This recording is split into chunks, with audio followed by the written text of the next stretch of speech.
በቃ አላውቅም ብቻ ጥሩ ስሜት ውስጥ እየተሰማኝ አይደለም እና ታዲያ ለምን አልነገርሽኝም? ማኪን ቤት አንሄድም እንዴ? አዎ መታየት አለብሽ። ያው ላንተ በጣም የሚከብድ ጉዳይ እንደሆነ አውቃለሁ፣ ግን ደግሞ በጣም ከአቅሜ በላይ ስለሆነ ነው ማለት በጣም ይቅርታ። በቃ እኔ ማለት ስለምትመጣው በቃ አውቃለሁ በጣም እንደሚከፋ፣ ግን በቃ እኔም ወድጄ እንዳልሆነ እንድታውቅ ፈልጋለሁ። ማለት አውቄ ፕላን አድርጌ ምናምን ያመጣሁት ነገር አይደለም። ድንገት እርግዝናም ተፈጥሮ ከሆነ ቼክ አላረግም ብዬ እና ተፈጥሮ ያልሽኝ ቼክ አረኩትና ቼክ ሳረግ ያው በቃ ነፍሰ ጡር እንደሆንኩ አየሁ። አትቀልጃ። በቃ ይሁን እንዴ ከዚህ በላይ ምን እናርግ ታዲያ? በቃ ይሁን። እንዴት ይሁን እንት ያለሽ ፈልገሽው ነበር እና እንጂ። ሰላም እንዴት ናችሁ? የተወደዳችሁና የተከበራችሁ ቤተሰቦቻችን እንዴት ናችሁ? ደህና ናችሁ? እኛ በጣም ደህና ነን። በያላችሁበት ሰላማችሁ ብዝት ይበልላችሁ። ዛሬ እንግዲህ የመጣሁት ያው አንድ አዲስ ነገር ልነግራችሁ ነው፣ ለእናንተም ለኛም። ያው እንግዲህ እንደምታውቁት መንታ ልጆችን እያሳደግን ነው እኔና ዳኒ ያለነው። ልጆቻችን ገና 9 ወራቸው ነው። እንደምታውቁት ደግሞ ያው ዳኒም ስራ ፈቶ ከኔ ጋር 9 ወር ሙሉ ልጆቻችንን ለማሳደግ አብረን ደፋ ቀና እያልን ያለነው። ቀላል ነገር አይደለም። ለወንድ ልጅ 9 ወር ሙሉ ቤት ቁጭ ብሎ ማሳደግ በጣም ከባድ ነው። ቤት መሆን በራሱ ከሴት ይልቅ ለወንድ በጣም ስትረስ የሚፈጥር ነገር ነው፣ ከባድ ነገር ነው። ቢሆንም ዋጋ ከፍሎ እስካሁን ከተወለዱ ጊዜ ጀምሮ ዋጋ ከፍሎ ከኔ ጋር አብሮ ልጆቻችንን በጋራ እያሳደግን ያለነውና ቀላል ነገር ግን አይደለም። በጣም ብዙ መስዋዕትነት ያስከፍላል። በተለይ መንታ ልጅ ሲሆን ደግሞ እረፍት ማጣቱ፣ እንቅልፍ ማጣቱ በጣም ከባድ ጊዜዎችን ነበር ያሳለፍነው። ግን ተመስገን ጤነኛ ልጆች እያሳደግን ስለሆነም ደስተኞች ነን በሱም። ግን ያው ምን ያህል ከባድ እንደሆነ ብቻ ልነግራችሁ ነው። እና እነዚህን ሀስሎች እያሳለፍን ባለንበት በዚህ ጊዜ ላይ ደግሞ ሰሞኑን ትንሽ ያመመኝ ነበር። ምንድነው የተፈጠረው? ምንድነው የሆንኩት እያልኩኝ ያሰብኩኝ ነበርና ከዛ በኋላ ላይ ግን በቃ ምንም የሚቆም ነገር አልሆን ሲል በቃ ስሜት መለወጥ ሳይ ራሴ ላይ ለምን ቼክ አላረግም ብዬ አሰብኩኝና ቼክ አደረኩኝ ማለት ነው። ግን በጣም ቼክ አድርጌ ውጤቱን ሳይ በጣም ነው የደነገጥኩት። ማለት ለነገራችኋችን በቃ በጣም ነው የደነገጥኩት። ምክንያቱም ቅድም እንደነገርኳችሁ ነው እኛ ያለንበት ሁኔታ አለ። ልጆቹ ገና በጣም ህፃናቶች ናቸው። በዚህ ሁኔታ ላይ ቼክ ሳደርግ ነፍሰ ጡር እንደሆንኩኝ አወቅኩኝና ለዳኒም አልነገርኩት። ምን ብዬስ ነው የምናገረው? ማለት በቃ በጣም ነው የተጨነቅኩት። በጣም ነው የጨነቀኝ። ማለት አይኖ ልጅ ጥሩ ነገር ነው፣ የፈጣሪ ስጦታ ነው። ግን ደግሞ ለኛ ጊዜውን የጠበቀ አይደለም። ምክንያቱም እነዚህኞቹ ልጆቻችን ገና አላደጉም። የእናታቸውን ጡት በቂ ሁኔታ ጠብተው ሳያድጉ እንደገና ደግሞ ሌላ አራተኛ ልጅ ነው ለኛ ቤት የሚመጣውና በጣም ከባድ ነው። ማለት እንደማውራቱ ቀላል አይደለም። በጣም ነው የጨነቀኝና ልነግረው ሞክርና በቃ ያቃተኝ እስካሁን ድረስ አለው ማለት ነው። በቃ ሞክር ያቃለው ልነግረው ማለት ነው። ካሜራም ፊት ሳይሆን በቃ እንዲሁ ልነግረው ሞክር ያቃለውና በቃ ከብዶኝ ተውኩት ማለት ነው። ግን ደግሞ እስከመቼ ነው ዝም የምለው? እስከመቼ ነው የምደብቀው የሚለው ሐሳብ ደግሞ ሌላ ጭንቀት ስለሆነብኝ እኔ አላቅማል ልነግራችሁ አልችልም። አሁን እሱ ስነግረው የሚሰማውን ስሜት መገመቱላ ነው ማልችለው በቃ። ምክንያቱም ትንሽ አመት ምናምን ከሆናቸው በኋላ በቃ ስራ ወጣለው። ምክንያቱም ትልቋ ልጃችንም ተማሪ ናት፣ እነሱም እያደጉ ነው፣ ፍላጎታቸውም በዛው ልክ እየጨመረ ነው የሚሄደው። ስለዚህ አንድ አመት ከሆናቸው በኋላ ከ3 ከ4 ወር በኋላ ወጥቼ እኔም ስራ እሰራለሁ ብሎ ያሰባቸው አንዳንድ ነገሮች አሉ። ማለት ወጥቶ ሊሰራ ማለት ነውና አሁን ይሄ ተጨመረ ስለው አስቡት። እንደ አባት ያለውን ኃላፊነት በ3 ልጆቹ ካልኩሌት አድርጎ ኃላፊነቱን ለመወጣት እየጣረ ነው ያለው። ሳይኮሎጂካሊ ሬዲ አይደለም ለአራተኛ ልጅ። ሁለታችንም አይደለም። እንኳን እሱ እኔም አይደለም እውነት ለመናገርና በጣም ነው ብቻ የሚከብደው። እንዴት እንደምነግረው አላውቅም። ግን ዛሬ እንደምንም ብዬ መናገር አለብኝ በቃ። ማለት ያለውን ይበለኝ በእናንተም በቤተሰቦቼም ፊት ሆኜ በቃ ልነግረው ነው ያሰብኩት። አውቃለሁ ግን መቀበል በጣም ነው የሚከብደው። እውነት መሆኑ ራሱ የሚቀበለኝ አይመስለኝም። ግን ደግሞ እስከመቼ ነው ዝም የምለው? በዛ ላይ እኔም አንዳንዴ ያመመኝ ነው እና ሁሌ ያመመኝ ዝም ብሎ ከማለትም ብነግረው ይሻላል ብዬ አሰብኩኝ። ግን አሞኛል ማለቱ ቀላል ነው፣ ግን እንዴት ነው የሚቀበለኝ የሚለው ነገር ግን በጣም ነው ሐሳብ የሆነብኝ።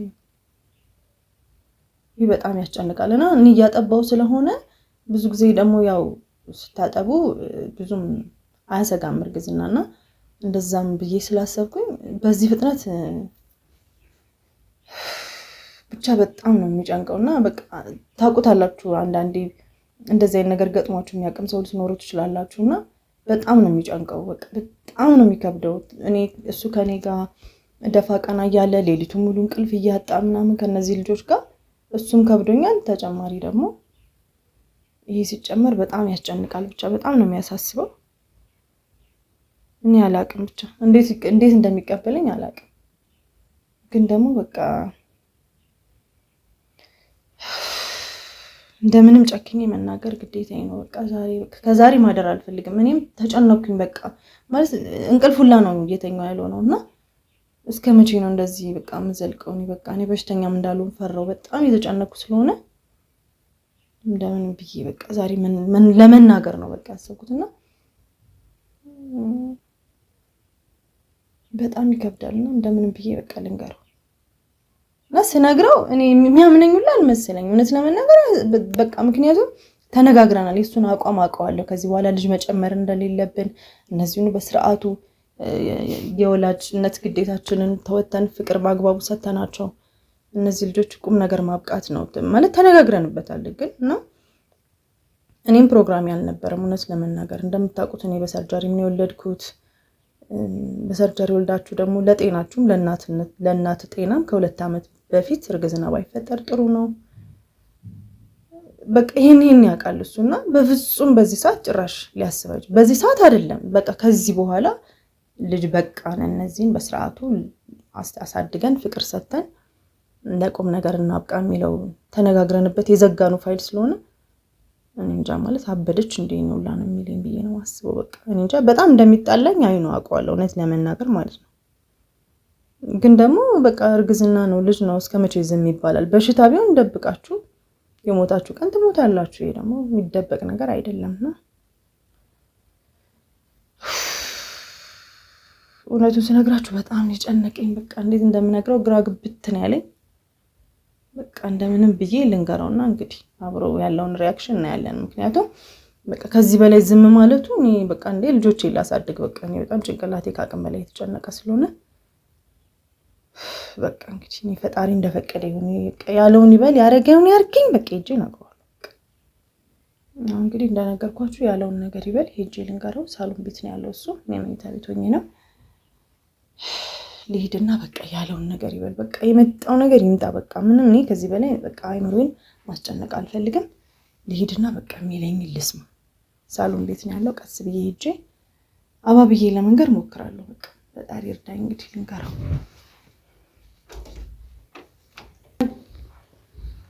እንዴት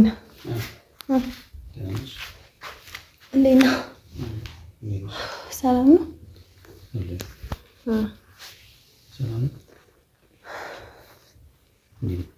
አለ እንዴት ነህ? አይ የሆነ ነገር ልነግር ፈልጌ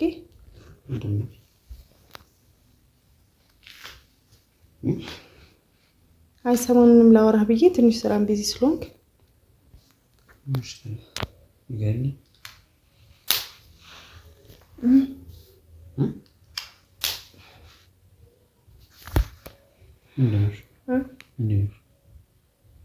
አይ ምንም የሆነ ነገር ልነግርህ ነበርና እኮ ነገርኝ።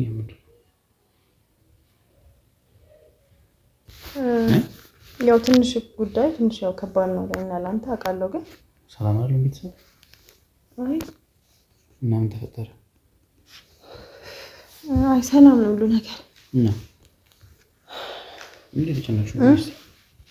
እንዴት ተጨነቅሽ? ምን ሆነሽ ነው? አይ ትናንትና ችግር አለ እንዴ? አይ የለም፣ ግን በጣም የሆነ ነገር በጣም ስላስጨነቀኝ አስጨነቀሽን ነገር ነገርኛ። ያው ሰሞኑን ትንሽ እያመመኝ ነበርና ምንሽ በቃ አላውቅም፣ ብቻ ጥሩ ስሜት ውስጥ እየተሰማኝ አይደለም እና ታዲያ ለምን አልነገርሽኝም? ሐኪም ቤት አንሄድም እንዴ? አዎ አይ መታየት አለብሽ። ታየው ስኳሩ እንዳይሆን። አይ ታየው መቼሽ? አይ አንዳንድ እዚሁ ቤትም ቼክ ማድረግ የምችለው ነገር ስለነበር እና ቼክ ለማድረግ ሞከርኩኝ። ያው ላንተ በጣም ማለት አሞሽን በምንድን ነው ቼክ የምታደርጊው? ያው ላንተ በጣም የሚከብድ ጉዳይ እንደሆነ አውቃለሁ፣ ግን ደግሞ በጣም ከአቅሜ በላይ ስለሆነ ነው። ማለት በጣም ይቅርታ በቃ እኔ ማለት ስለምንድን ነው የምታወሪው?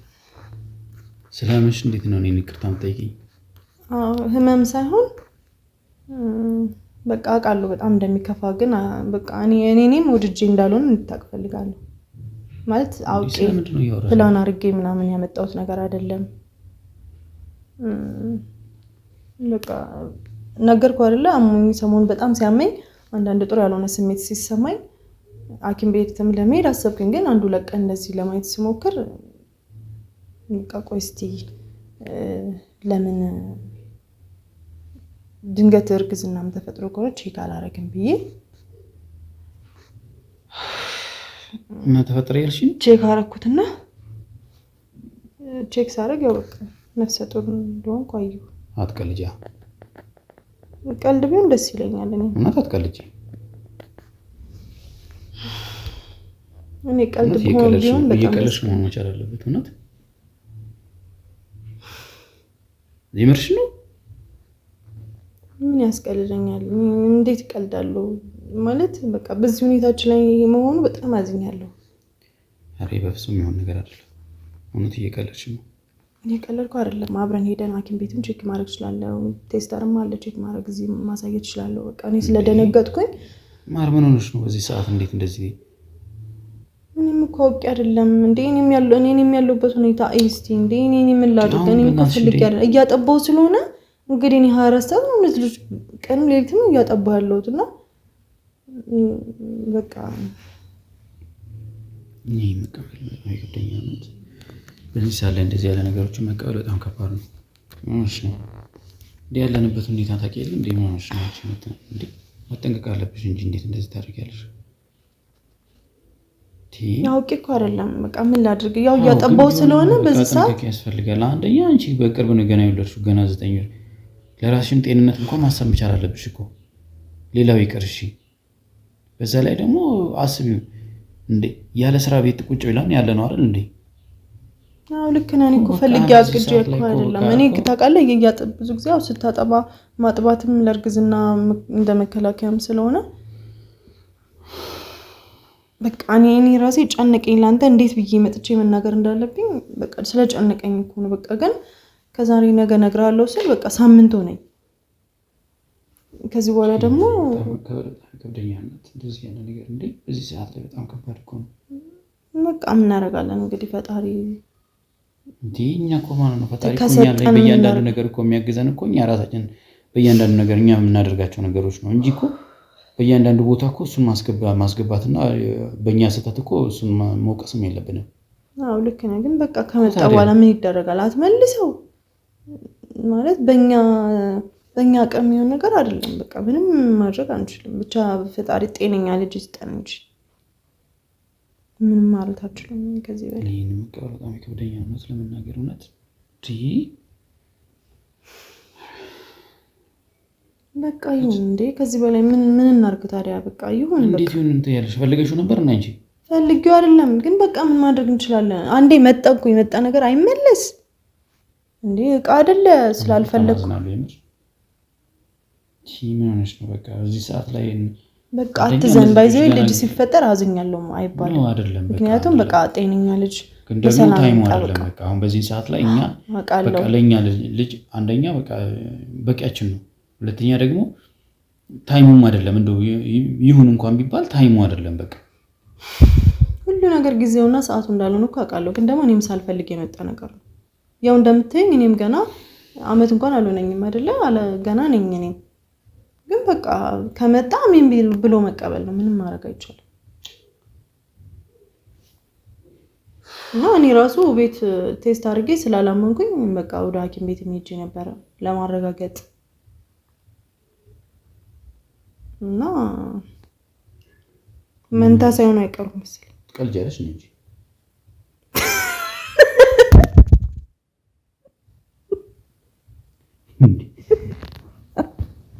እየቀለድሽ ነው እየቀለድሽ ነው ቀልድ ነው በይኝ ፍራንክ ተደርገሽ በደከማ ጎኔ የምርሽ ነው አንተ ሰው ግን ማስጨነቅ እንዴት ይጨንቃል አይዞህ ፍራንክ ነው አልታለቀ ሁለተኛ ማለት ነው አንድ አልገለንተኛ እኔ ማሰብ ማልችለው ነገር የምር ግን አንተ እንዴት ነው የሚጨንቀው ቤተሰቦቼ በጣም የተጨነቁት ሆነት በቃ የሆነ ሰዓት ሊያመልጠኝ ነበር መኝታ ቤት ቡፉ ላይ ልስቅ ነበር እና እኔ ማለት ቤተሰቦች አያውቁም ቤተሰቦች ባቁም አብረን ፕራንክ ያደረግናቸው ይቅርታ ጠይቄ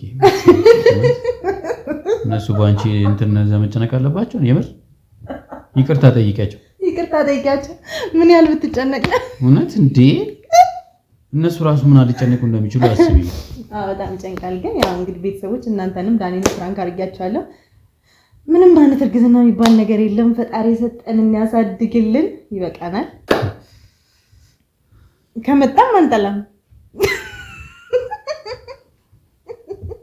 ከነፋስ እንደሆነ አይል እና የምር ግን እንደነገጥካ ዝም አልክ ግን አልጠበቅኩም በቃ በጣም አግሬሲቭ ትሆናለህ ነበር የጠበቅኩት ምን አደርጋለሁ እንዴ ለካ አንዳንዴ እንትንም ሲበዛ ዝም ያስብል ምን አደርጋለሁ አሁን ወራጭ ምን ብለው